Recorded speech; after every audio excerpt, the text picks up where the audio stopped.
Hi everybody, I'm Brittany Lewis, a breaking news reporter here at Forbes. Joining me now is a distinguished fellow at the Council on Foreign Relations and former U.S. Ambassador to Israel, Martin Indyk. Protesters have continued to take to the streets over Israel's parliament passing controversial limits on the Supreme Court. Ambassador, can you explain to us just how big of a deal this is? So, Prime Minister of Israel, Benjamin Netanyahu, went on American TV networks and radio networks to explain that this was just a minor correction. That produced a sense of a Pinocchio moment amongst his opponents in Israel, because from their point of view, it's a very big deal.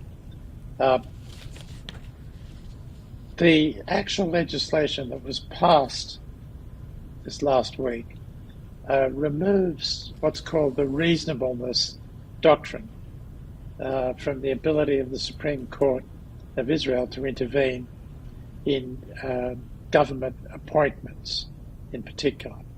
So that will enable the government to basically appoint anybody that they want without the Supreme Court having any oversight of that. And I think the feeling is that this government in particular will use it as a kind of jobs for boys cronyism that is of real concern. But it's also seen as the thin end of the wedge, because there's a lot more legislation that's already in various stages of passage in the Knesset, and others in turn they have in mind, which if this continues, using the fact that government has a majority in the Knesset, that it will sooner rather than later curb the independence of Israel's judiciary.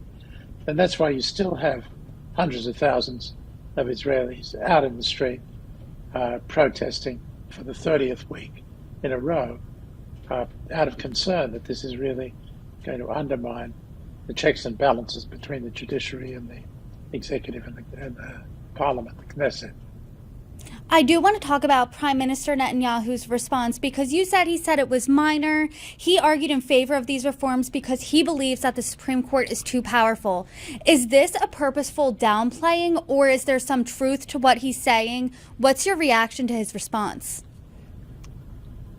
Well, there is nobody, I think, in leadership positions in Israel on the protest side that would say that the balance between the judiciary and the executive branch and the Knesset is ideal.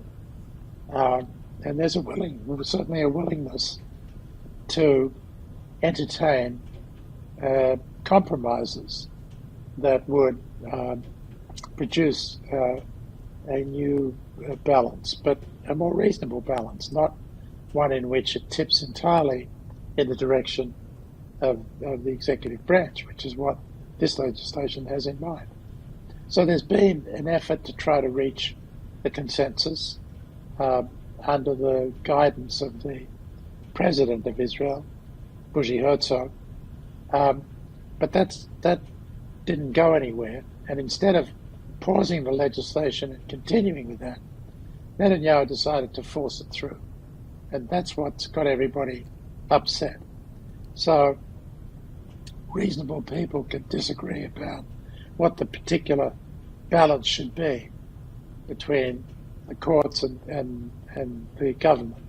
But this is not a reasonable approach that Netanyahu's government is pursuing. It wants to basically strip the Supreme Court of its independence, be able to stack the court with its own people, and be able to prevent the court from oversight of government legislation. It's important, I think, that your viewers understand that the Israeli system is not the same as the American system by a long shot. They have no constitution.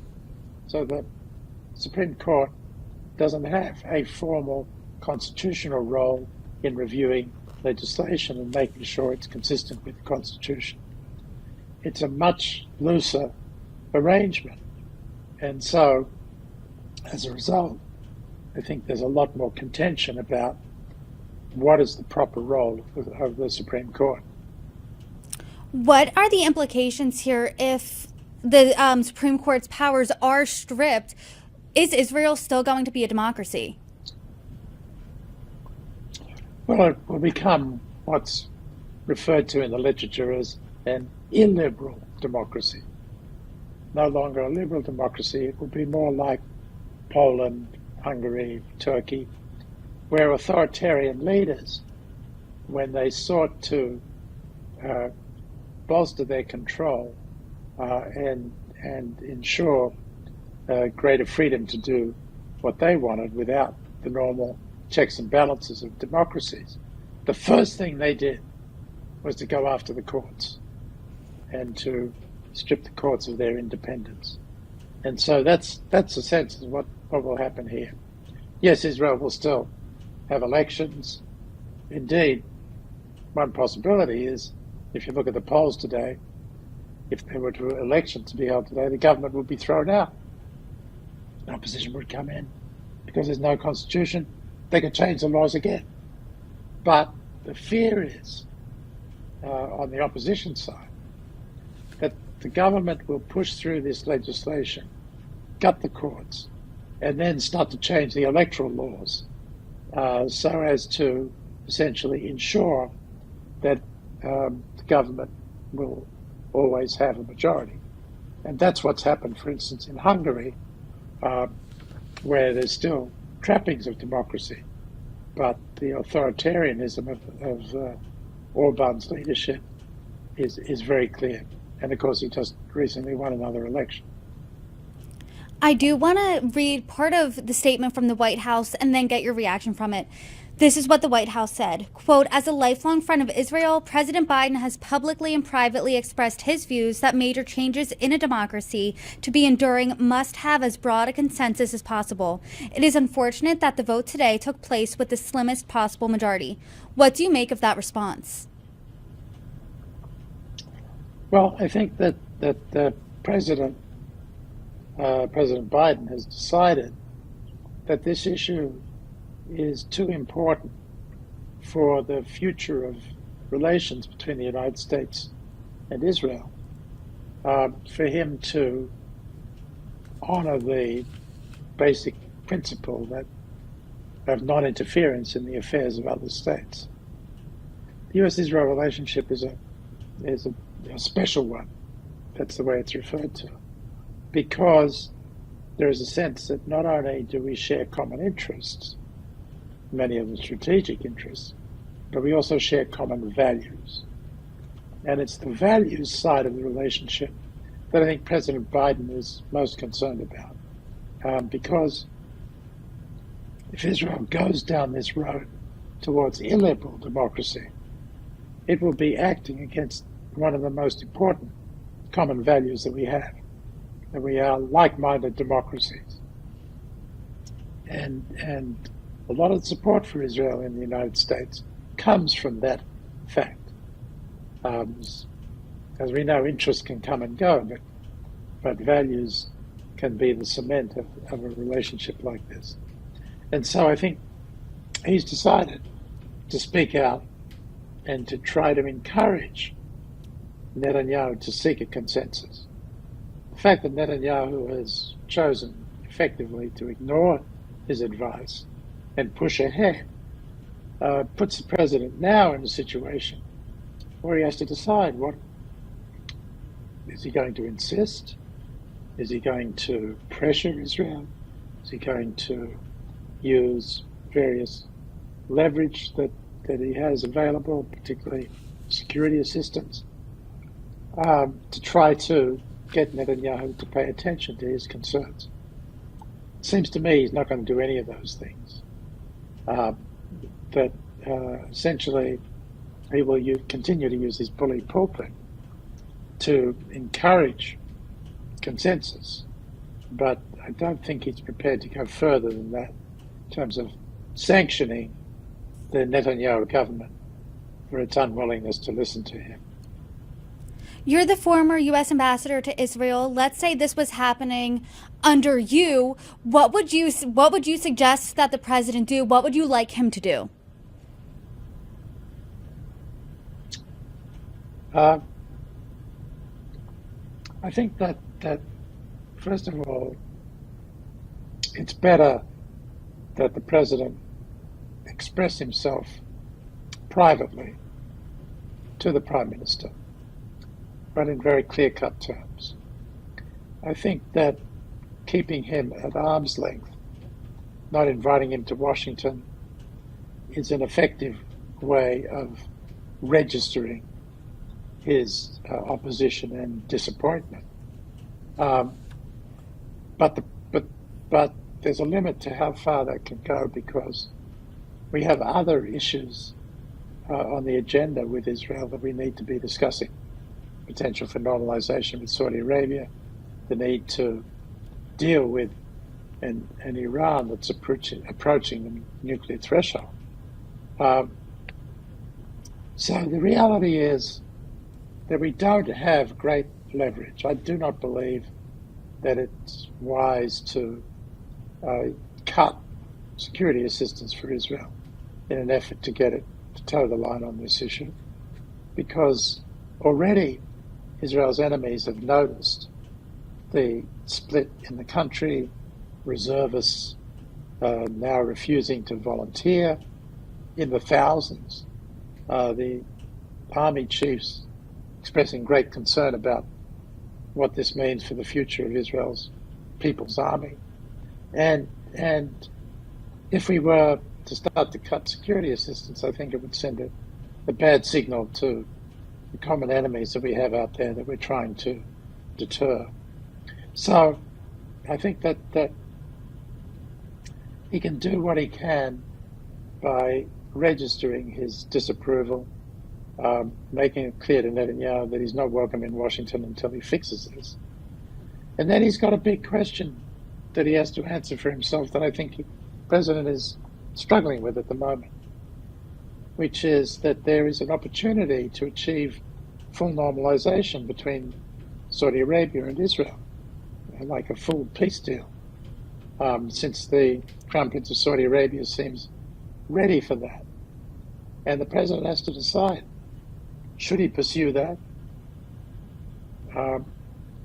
If it's going to be in the face of Netanyahu's opposition to his insistence that he pursue a consensus on the judicial changes, or should he tell Netanyahu that unless he stops the judicial changes, he's not going to pursue the peace deal between Israel and Saudi Arabia?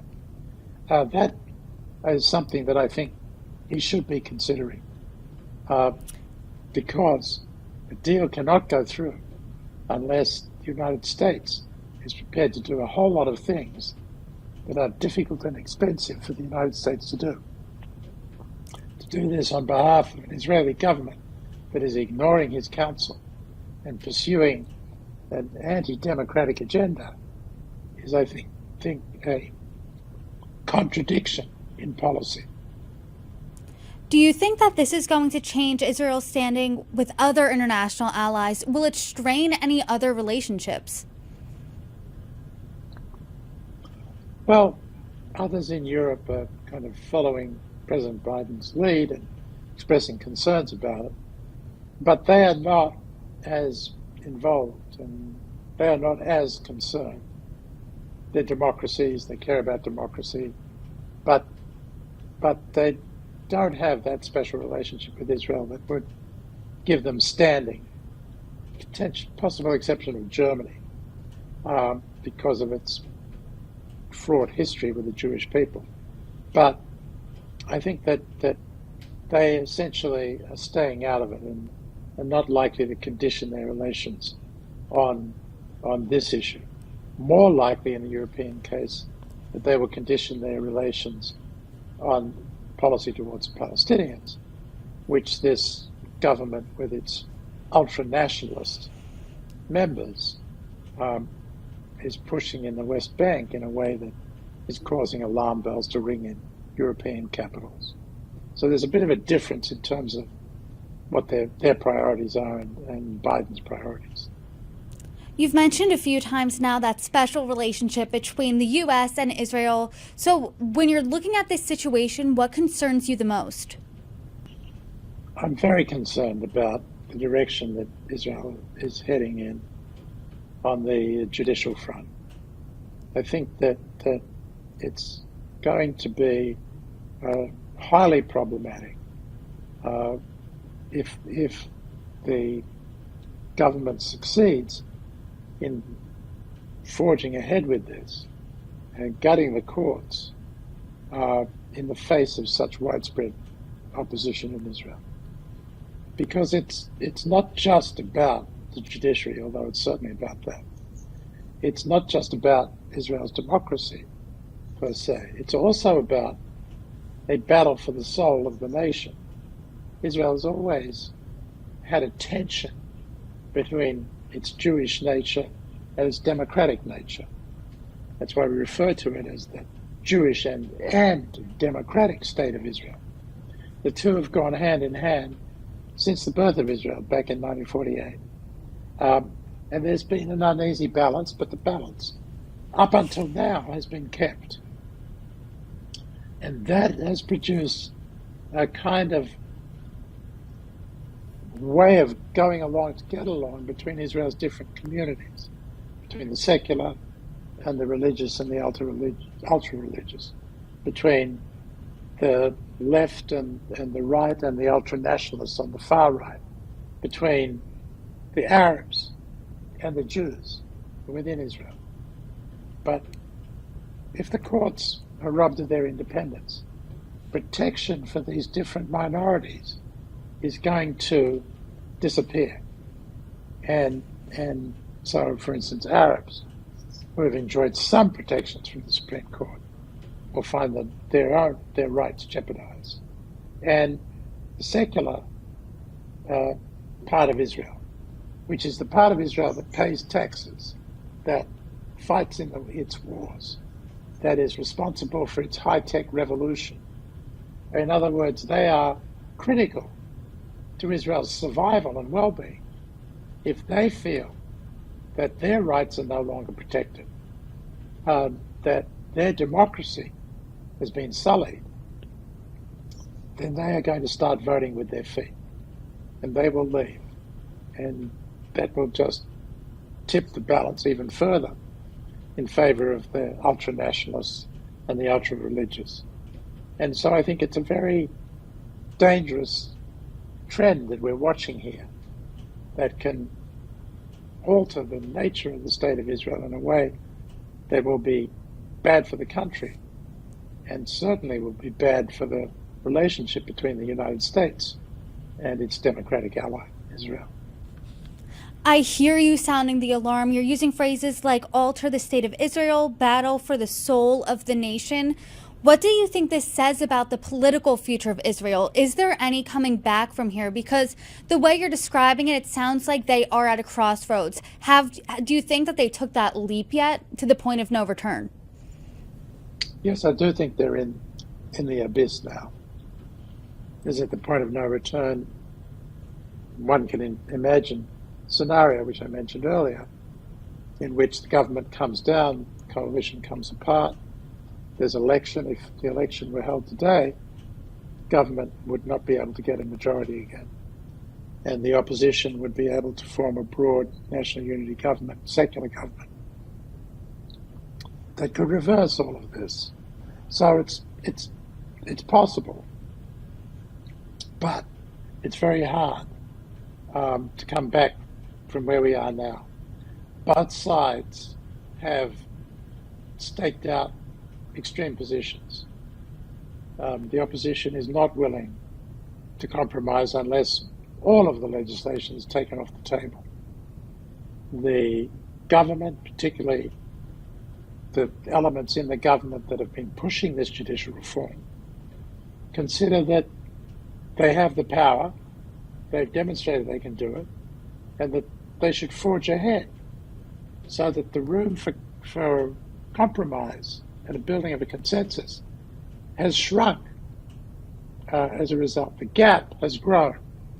and the ability of leaders on both sides to find a way to bridge the gaps is much more limited today than it was before the legislation was pushed through. And another thing which we're already seeing is that now that the judicial reform proponents have gotten their way, the Orthodox Jews who are members of this government coalition are now putting up their hands and saying it's our turn. And they want to push legislation that would permanently exempt religious students, the yeshiva students, from ever having to serve in the army. And you've got various other factions within the coalition now pushing their own agenda, saying it's our turn now. So it's like the buffet is open and everybody's going to pick a dish. And so that dynamic is going to make it even harder to try to pull back and dig out from this abyss that I think they're already in. So I'm quite pessimistic about it in the short term. I'm afraid that this division is going to increase. I hope that I'm wrong, but I just don't see the political dynamic that's going to bring us back. And as a result, the trends that we've seen up to now are going to grow worse, and the division is going to grow deeper. And so I have a fairly dark view of Israel's future in the short term. Ambassador, I appreciate your insights. As the situation develops, I hope you come back on and join me and continue to break it down for us. Thank you so much for coming on. You're very welcome. Thank you.